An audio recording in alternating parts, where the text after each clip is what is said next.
Why does the Philippines struggle to escape poverty, despite its rich history and abundant resources? Today, we explore the reasons behind the persistent poverty in the Philippines. Despite notable achievements, many Filipinos continue to face severe economic challenges. We'll uncover the core issues, including political corruption, economic disparity, and historical influences, contributing to this ongoing struggle. If you find this video interesting, please support us by hitting the like button. Now, let's get started. On April 10, 2019, the Philippine Statistics Authority reported that to maintain a living in the Philippines, a family of 5 needs a monthly expense of 10,481 pesos, approximately $200. This amount is broken down into 7,337 pesos for basic food expenses for a family of 5, with the remainder covering other costs. This amount barely covers survival needs, let alone provides for a comfortable living. Some might think living expenses are set low due to the low cost of living. But a low cost of living also indicates low national competitiveness. As of 2021, the poverty rate in the Philippines stood at 18.1%. The government's minimum living expense is far from sufficient, with around 20 million people living without even the minimum survival cost of $200 per month. According to UNICEF, 32% of children under 5 in the Philippines suffer from severe malnutrition, and 60% of Filipinos have never received medical care in their lifetimes. Despite an annual economic growth rate of 7% since former President Aquino's tenure, this improvement is mainly due to increased infrastructure investment, and the general public's living conditions have not improved, making the actual economic growth rate close to zero. Moreover, in the Philippines, a few families control the economy, and the top 5% hold most of the country's wealth, leading to extreme polarization. While the economy grows, only the top 5% benefit, and the common people face wage declines, rising consumption taxes, and increased public utility costs, making their lives even harder. According to a 2019 report by Philippine Congressman Joey Salceda, out of 27 million households, 2.9 million are impoverished, 8.4 million are low income, and 7.6 million are middle income, meaning 18.9 million households belong to the impoverished class. In contrast, there are 3.1 million middle-class households, 1.2 million upper-class households, 351,800 wealthy households, and only about 2% belong to the upper-income class. The most crucial issue here is inequality. The disparity between the impoverished, middle, and upper classes is significantly larger than in other countries, with about 2% monopolizing the wealth. Many citizens continue to suffer from poverty despite national growth. Due to these structural issues, most educated Filipinos leave the country to work abroad. This means those who should be starting businesses and leading the future in the Philippines are leaving, leading to a severe brain drain. There's not only a brain drain but also a labor force drain. Even the poor frequently leave the Philippines to work abroad, and Filipino women can be found in affluent overseas regions. For instance, every weekend, thousands of women gather in front of Hong Kong's Central Station, most of whom came to work as domestic helpers. Filipino women working as domestic helpers can be found worldwide, leading to the Philippines being called the nation of domestic helpers. So, why can't the Philippines escape poverty despite receiving aid from the United States? The biggest reason is its outdated political system. Politics is closely related to national economic development in modern times. If politics and the economy weren't significantly related, countries would rank by their resources. Regardless of well-developed infrastructure or abundant resources, the economy can't grow if politics are ineffective. All of the Philippines' problems stem from its politics. The extreme polarization between the wealthy and the poor, the most significant economic issue, results from political corruption. To grasp the complexities of Philippine politics, we need to revisit the Spanish colonial era. In the late 18th century, Spain introduced plantations focusing on tropical crops, like sugarcane and coconuts in the Philippines to cover colony costs. This plantation system initially caused wealth disparity among Filipino landowners. Landowners arbitrarily seized cultivated land and imposed taxes on farmers. similar to a land tax offered to bureaucrats. As a result, all small-scale farmers went bankrupt, and their land became the property of large landowners. Spain recognized the problem but left it unchecked. Because having power concentrated in one group was advantageous for colonial governance and could mitigate rebellion. Filipinos resented the corrupt bureaucrats and malicious landowners more than the Spanish rulers. The Philippines was aware of these issues. After independence, significant efforts were made to abolish the landlord system and establish a small-scale farming system. The greatest achievement in land reform is attributed to the great Filipino leader, Ramon Magsaysay.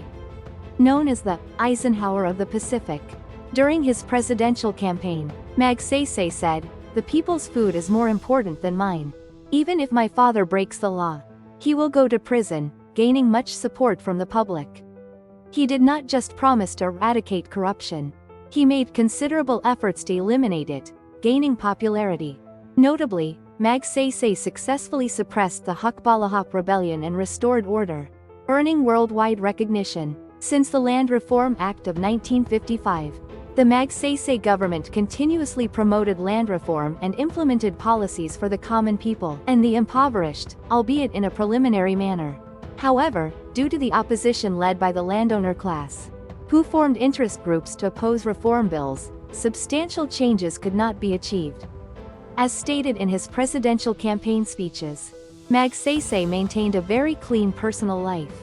He resigned from his role as a mere soldier, restrained presidential privileges, and gained respect for not providing any benefits to his aides or family during his presidency. With Magsaysay, the Filipino people believed that the remarkable development of the Philippines was only a matter of time. As the political system worked well and the economy grew. However, the golden age of the Philippines did not last long. On March 17, 1957, while returning from Cebu Island in southern Philippines, Magsaysay died in a plane crash due to engine trouble. Overnight, the Filipino people lost their leader and had to elect a new capable leader. However, a dictator emerged, undoing Magsaysay's achievements. After President Magsaysay's death, the Philippines entered a dark period under the dictatorship of President Marcos. A lawyer by profession, Marcos became the 10th president in 1965 with the endorsement of the Nationalist Party and held a long-term regime for 21 years. Initially, he tried agricultural and industrial policies and attempted land reform, but soon fell into corruption during his regime. Marcos was a typical dictator who was keen on protecting the wealth of his relatives and the elite to maintain his regime. During his tenure, Marcos and his family took over $10 billion worth of assets abroad, an amount comparable to the national treasury's scale at that time. Corruption became routine to the point where nothing could move without bribes. And the landowners of the Marcos era began to go beyond agriculture and started corporatizing. This also marked the beginning of crony capitalism, where politicians secured shares in companies.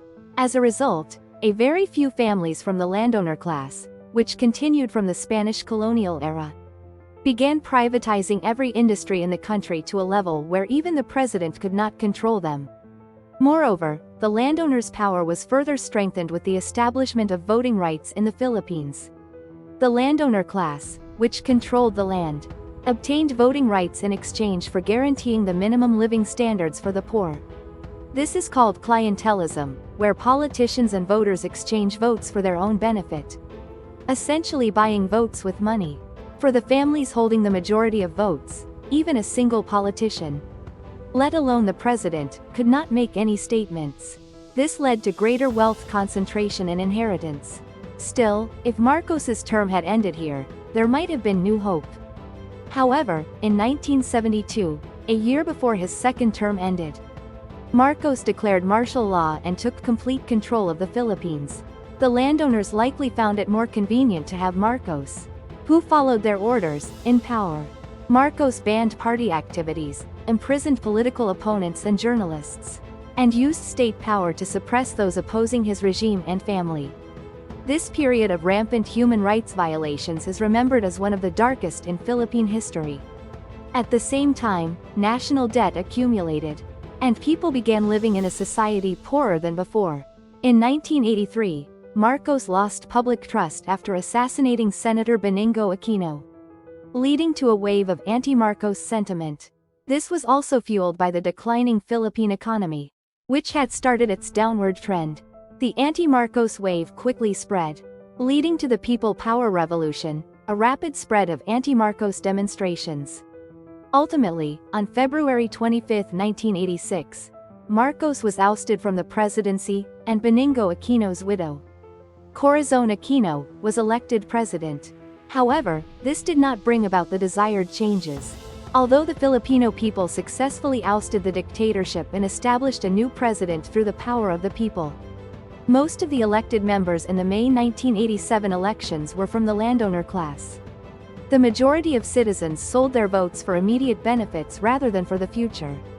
Another reason is that decades of corruption since the Marcos government had changed the very nature of the Filipino people. Filipinos now live in a society where corruption is the norm. When looking at Filipino politicians, the first names change, but the surnames remain largely the same. A prime example is the current president of the Philippines. Following Duterte, who received a 90% approval rating for his war on crime, tackling inequality, and eradicating corruption, the current president is Marcos Jr., the son of the dictator Marcos. After 36 years, the dictator's family regained power. While this might be incomprehensible from a common-sense perspective, it makes sense from the Filipinos' standpoint. After Marcos's presidency, democratic governments were established, but they failed to sever crony capitalism, failed to address past issues, and failed to achieve economic development, leading to more people thinking that the past was better, resulting in the return of Marcos. Ultimately, the fundamental cause can be attributed to the failure of land reform. While the failure of political land reform is a significant reason for the Philippines' poverty, it is not the only reason. Geographically, the Philippines is one of the most vulnerable countries to climate change and natural disasters. Despite showing a 7% economic growth rate in 2007 and achieving 3.8% growth in 2008, despite the global financial crisis, the Philippines recorded a low 0.9% growth in 2009 due to 2 typhoons. Additionally, the Philippines is composed of over 7,000 islands, making it difficult to implement a strong national power system. The small share of manufacturing, the emphasis on the service industry, and the high dependency on foreign investments are also problematic. The Philippines' economy is often said to have a low share. The reason for this low share is the lack of high value-added industries, a weak manufacturing sector, and a significant brain drain, leaving no clear solutions in sight. The only way to increase the Philippines' share is through exports to earn foreign currency. This method has been successfully implemented by Japan, South Korea, Taiwan, and China. However, all major companies in the Philippines are domestic demand companies. This can be seen as a snowball effect resulting from the failure of land reform. Can the Philippines find a new path at this critical juncture in the global economy?